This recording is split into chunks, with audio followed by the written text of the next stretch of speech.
Welcome to the Washington Week Extra. I'm Robert Costa. On this chapter of our bookshelf series, I'm joined by my colleague, Bob Woodward, Pulitzer Prize-winning associate editor at the Washington Post and the author of nonfiction bestsellers that have captured the modern presidency like no one else, going back to his first book with Carl Bernstein about Watergate and President Nixon, All the President's Men. Welcome, Bob. Thank you. Nice to be here. Bob, your latest book, Rage, is a deeply reported account of the Trump White House during the pandemic, and it hits on many other critical issues, from national security to impeachment to the racial reckoning. Let's begin, though, with your title, Rage. As we discussed in the broadcast, the president, then candidate Trump, was sitting across from us at a table in 2016, and he said he knows he brings out rage in people. We walked away wondering if perhaps he had some self-awareness about who he is and how people see him. But Bob, he's also always selling, always casting himself as the A-plus leader, as we've talked about in the program too, the winner. And that tends at times to cloud up any conversation or interview with him. So I want to start tonight with your interviews. How did you go about trying to get this president to be candid and truthful about the serious challenges facing him and this nation, knowing he would always try to bring any question back to his sale of all things Trump?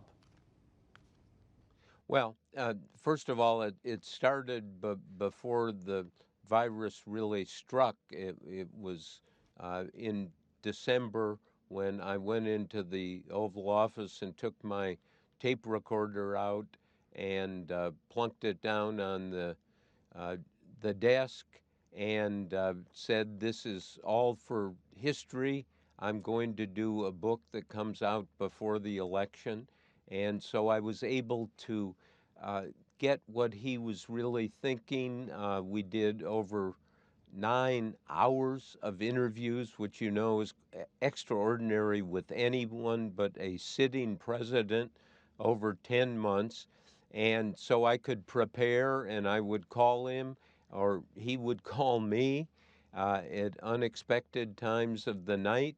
And there was a real attempt on my part to just recently, I guess a day or two ago, he spoke very favorably of our conversations and said he did a great job and told everyone what he was thinking and doing. So I wanted to bring him out.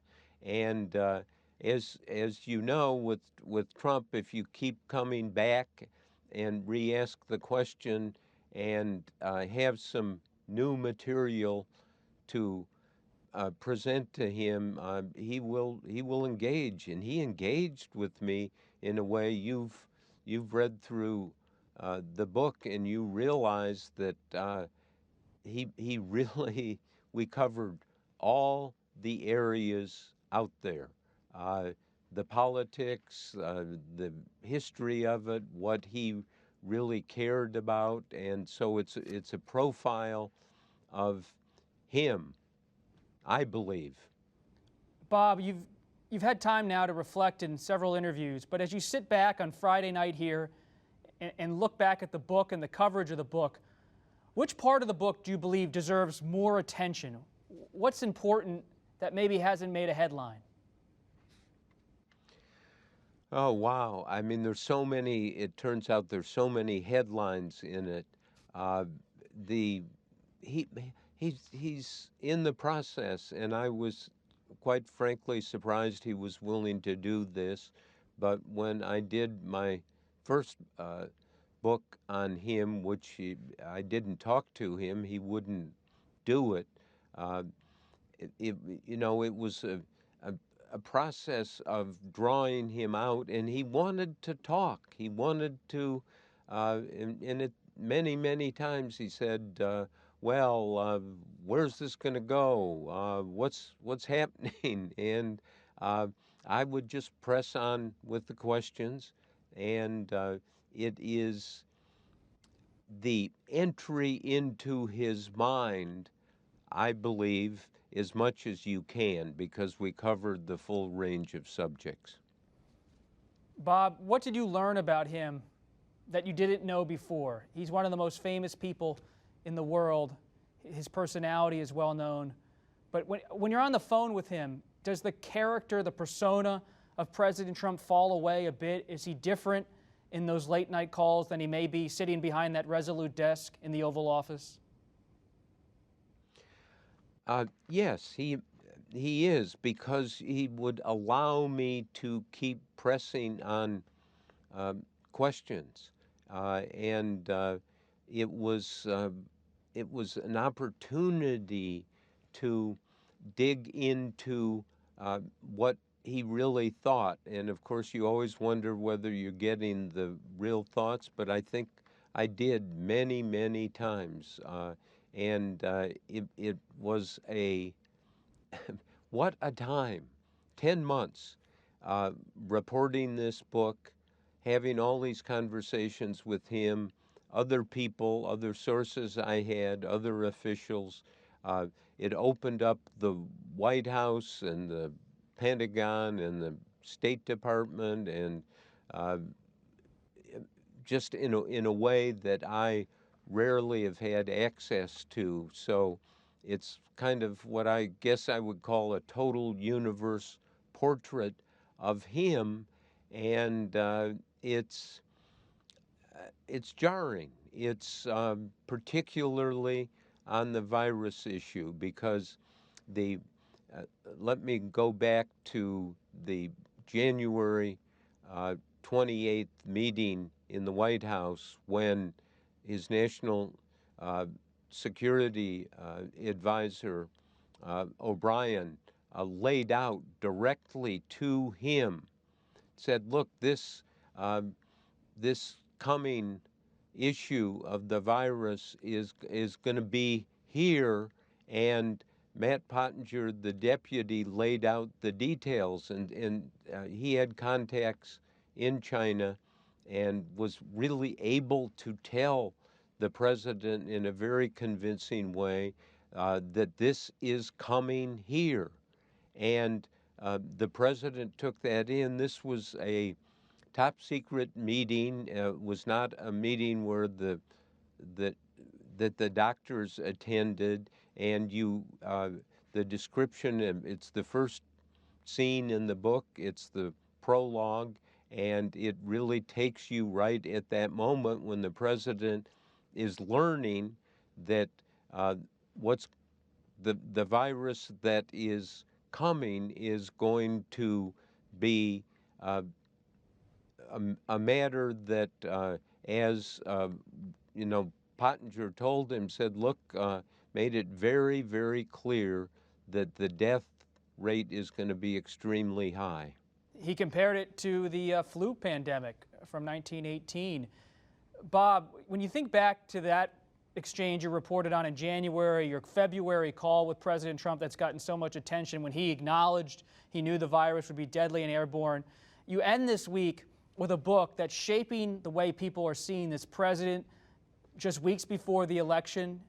You've also faced some criticism from some critics who have said you should have stepped forward with your reporting sooner. As you digest all of that criticism, what's your response at week's end as you move ahead?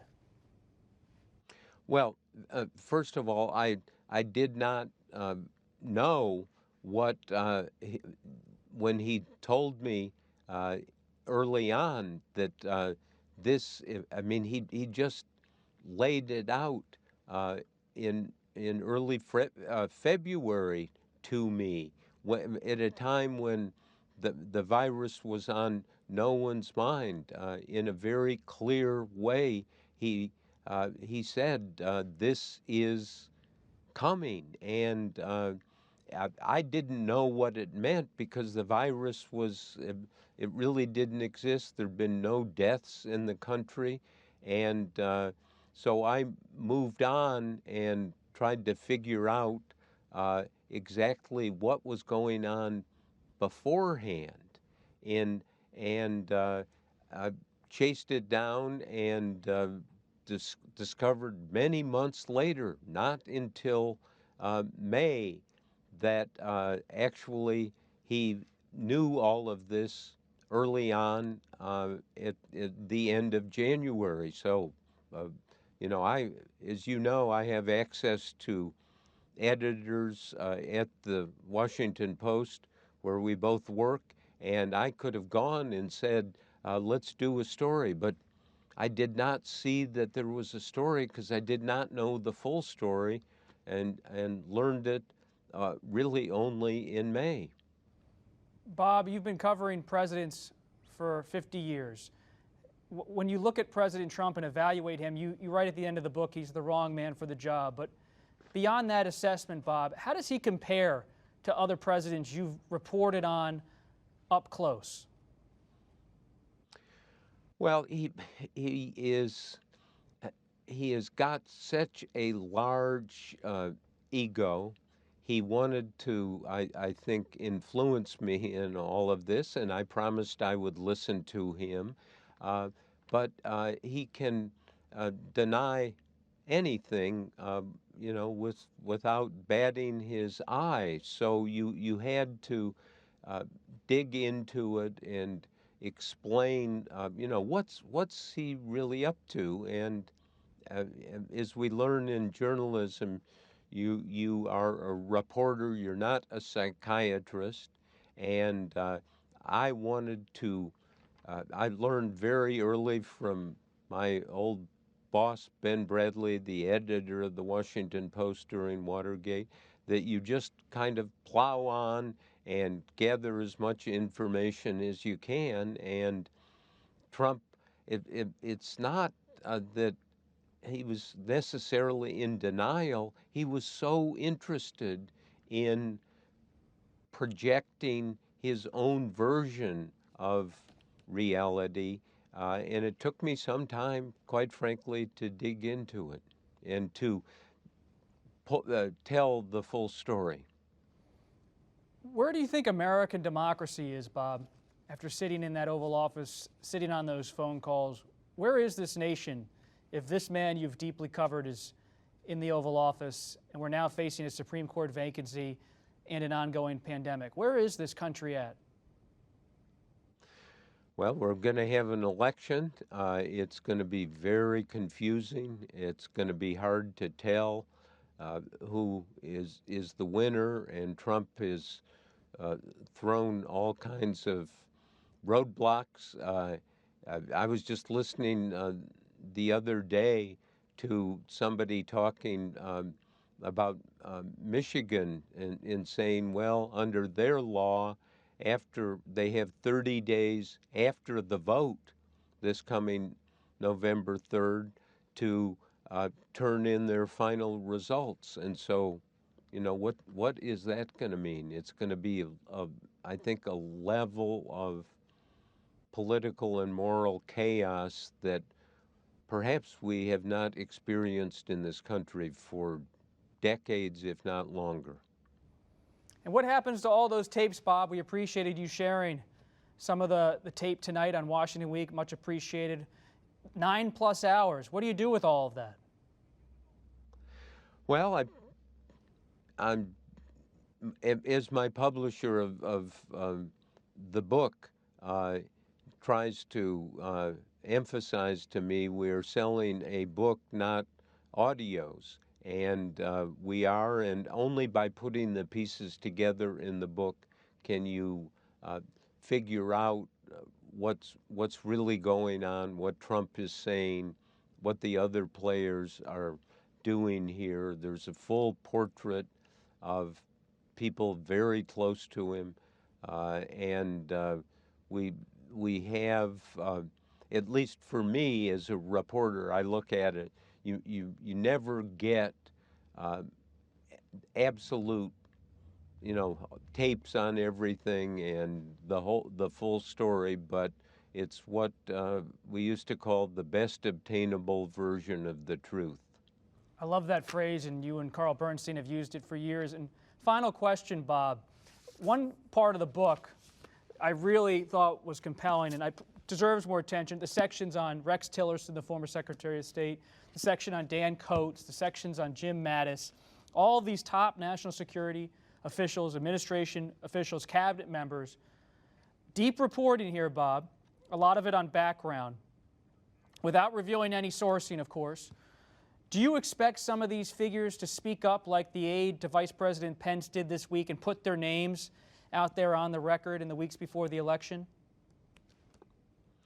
I'm not exactly sure, but I have such authority because I was able to talk to people and go to them and, as you know, record the interviews. So I've got quite an archive of people here, and there's no wobble in it. Often there is wobble. You're not actually sure, but I've talked to the people. I had the luxury of time to go back to President Trump and ask him questions. The whole catalog of those times with him, and it was a very, very intense period. And my wife Elsa, whom you know, was my partner in all of this, and kept prodding me. You've got to go back, chase this down, talk to these people. I would write a draft and hand it to her, and she would then say, bring it back with as many marks on a page as my typewritten script. And it was a little chilling at first, and I realized she is much wiser than I, and she went through the book really 6 times and kept telling me, make it clearer, check this, make sure you've run this to the ground as closely as you can, get in there and call so-and-so. So it gave me an opportunity to present as complete a picture as I think is possible. No, she's a terrific reporter in her own right. Have long read Elsa Walsh and, of course, Bob Woodward. And Bob, you've taught us a lot of lessons over the years, including myself, about get the documents, get the tape, do the basics, do it right. We'll leave it there, Bob. Congratulations on this bestseller. Another one, Rage, by Bob Woodward. Really appreciate your time tonight. Thanks. And thank you all for joining us. We'll leave it there for this latest edition of our Washington Week Extra. You can listen wherever you get your podcasts or watch on our Washington Week website. While you're there, sign up for our weekly newsletter. You'll get a note from me every Friday about what we're going to talk about on the show, who's on, and what matters. I'm Robert Costa. Thanks for joining us. We'll see you next time.